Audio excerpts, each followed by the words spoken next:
Domingo 13 de agosto del año 2023. Un cordial saludo a los seguidores del Pensamiento al Aire. Sigue la problemática general en Colombia. Ocurren todos los días hechos nuevos que afectan la convivencia ciudadana, la vida tranquila que añoramos tener en Colombia. Grave, grave el tema. Miren ustedes cómo el fiscal general de la Nación, Francisco Barbosa, amenazado de muerte, pero no solo él, sino también María Fernanda Cabal y el general Zapateiro. Hombres que han sido claros defensores de la institucionalidad, que han defendido la democracia, y entonces lo más fácil es amenazarlos o matarlos. Esto está proliferando de una manera terrible, y es el ELN, ese grupo subversivo, que hoy no está delinquiendo, según ellos, que no están haciendo actos terroristas y están en una tranquilidad, según ellos, pero son los que están generando esta desestabilización en Colombia, generando miedo en las ciudades y afectando la democracia. La preparación de los actos criminales contra el fiscal fueron desde Venezuela por 5 personajes que hacen parte del ELN y que son reconocidos. Se saben sus nombres y se saben toda la inversión que estaban haciendo para lograr el cometido de acabar con la vida con una persona que ha defendido, sin duda alguna, a este país de muchos actos de los bandidos y que ha impedido, o por lo menos, más que impedir, ha sido categórico en no generar actos que vayan contra la Constitución y las leyes, y no ha liberado a muchos de aquellos gestores de paz que el presidente Gustavo Petro ha pretendido poner como adalides de la paz. Y si aquí en Colombia no escampa, en Ecuador también tenemos actos absolutamente terribles. El asesinato del candidato de la derecha, Fernando Villavicencio, ocurrida el miércoles en las horas de la tarde, en un acto criminal donde se dispararon sin mirar y tener conciencia de qué personas estaban ahí. Más de 50 disparos seguidos de ráfagas acabaron con la vida del candidato Villavicencio, hombre que fue un crítico de Correa en su gobierno y que estaba de tercero en las encuestas para obtener la presidencia del Ecuador ahorita el 20 de agosto. Tendrán que tomar medidas y seguramente las han tomado, pero tenemos serios problemas de gobernabilidad en Venezuela, Ecuador, Colombia. Ese triángulo está en serias dificultades. Nosotros, los ciudadanos de Colombia y los ciudadanos ecuatorianos y venezolanos, debemos caer en cuenta de esa problemática.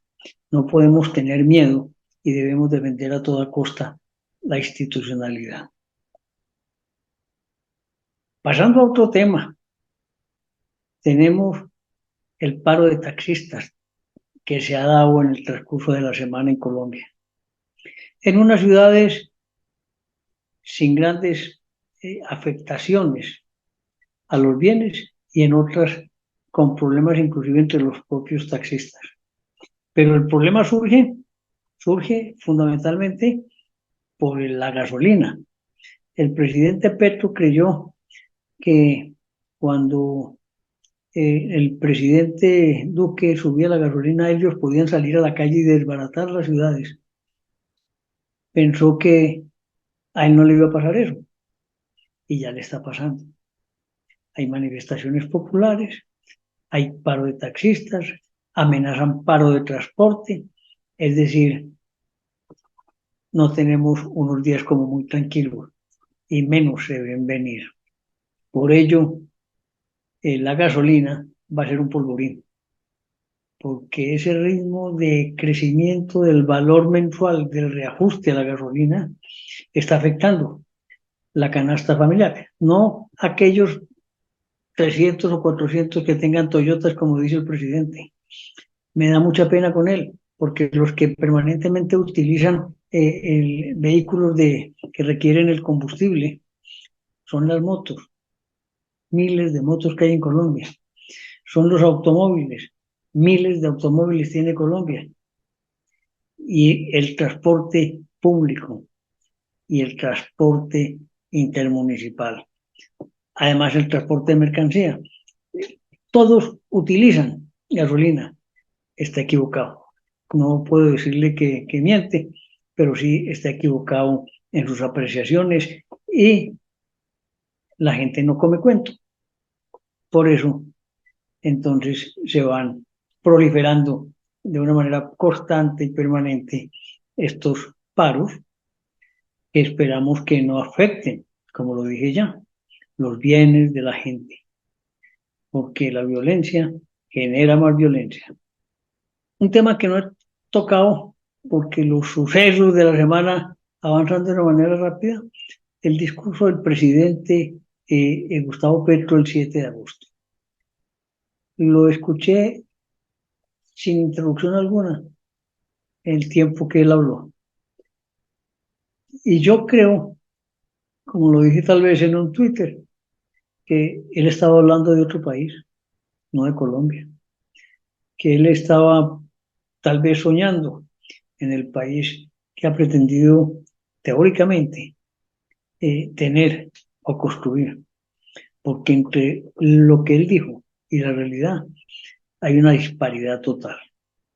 Miren bien, él habla de que ha disminuido el desempleo, pues obvio, porque es que los empleadores siguen creyendo en que la única forma de mantener la economía y la construcción del país es a través de la industria, a través de la empresa.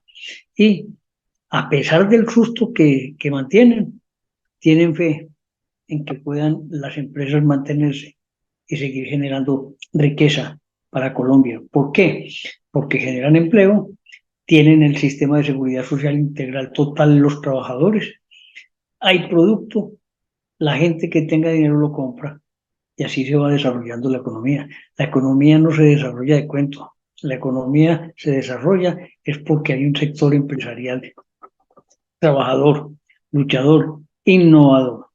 Baja la inflación, claro que baja la inflación y debe ser así porque ya hay más estabilidad en el campo. Recuerde que el señor presidente Petro fue el promotor de la primera línea que paralizó a Colombia e impidió el transporte de productos agrarios de ciudades a ciudades, de municipios a otros municipios. Y hoy no hay eso. Hoy hay estabilidad. Entonces la canasta familiar que se afecta fundamentalmente por los productos del agro, hoy tienen más posibilidad de transportarse, los costos del transporte han disminuido y así, entonces, sin factores de riesgo por la primera línea, baja la inflación porque bajan los precios.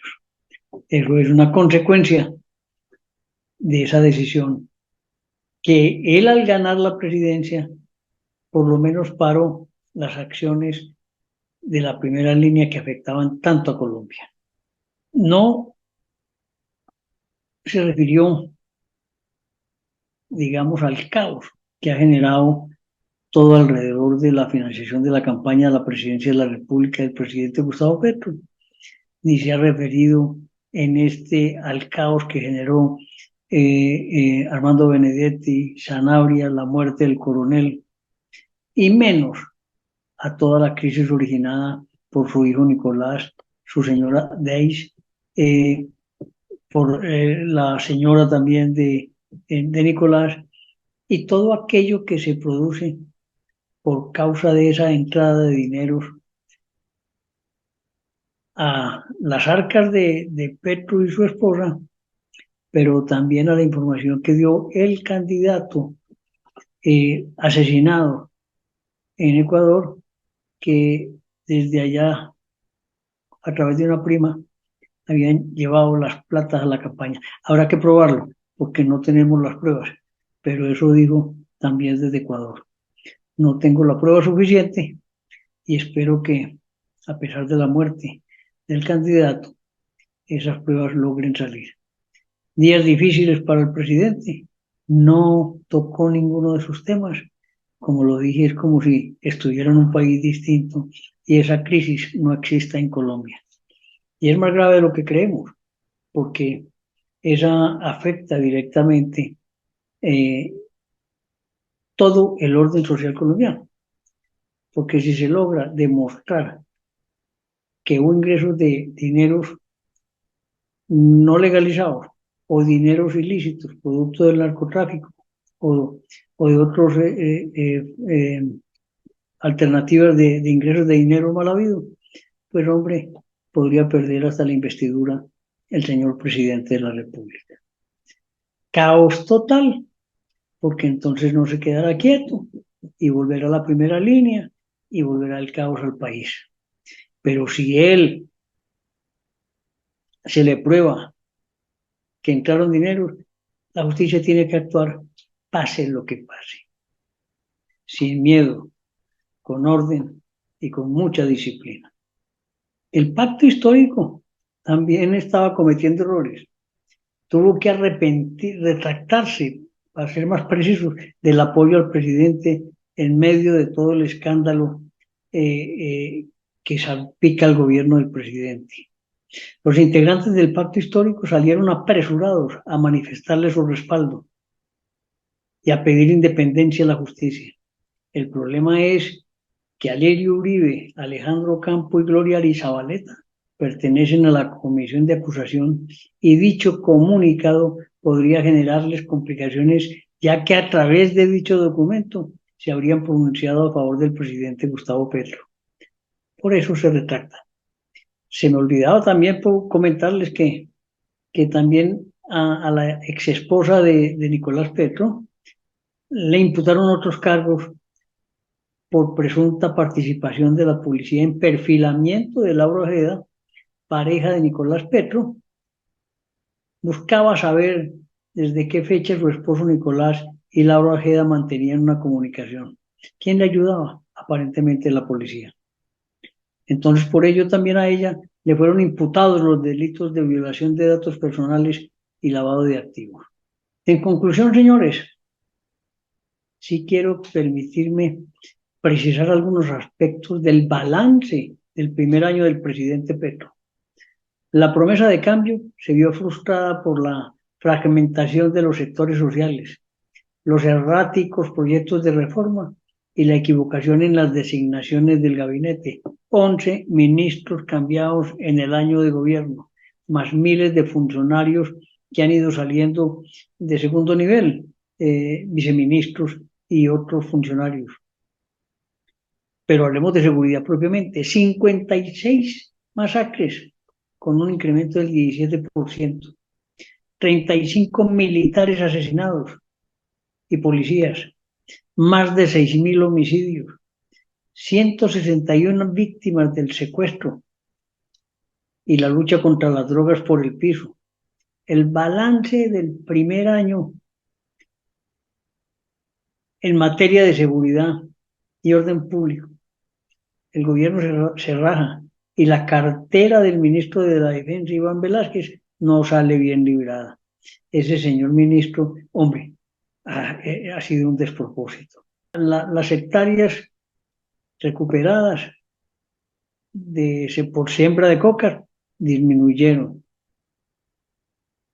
No se erradicaron sino 6.310 hectáreas contra 40.276 del año 2022. Es decir, pararon la erradicación. Entonces, ¿qué batalla contra la droga estamos ganando? ¿Qué batalla contra la erradicación de los cultivos ilícitos estamos haciendo? Ninguna. No se actúa, no se dice nada. Ahora, el gobierno sí logró 3 aprobaciones en el año. Una importante, que fue la de la reforma tributaria, la ley del plan de desarrollo y el proyecto de adiciones presupuestales. En materia, digamos, de tierras, el gobierno ha sido un fracaso. Tenían el propósito de adquirir 3 millones de hectáreas y escasamente han escriturado 32.000.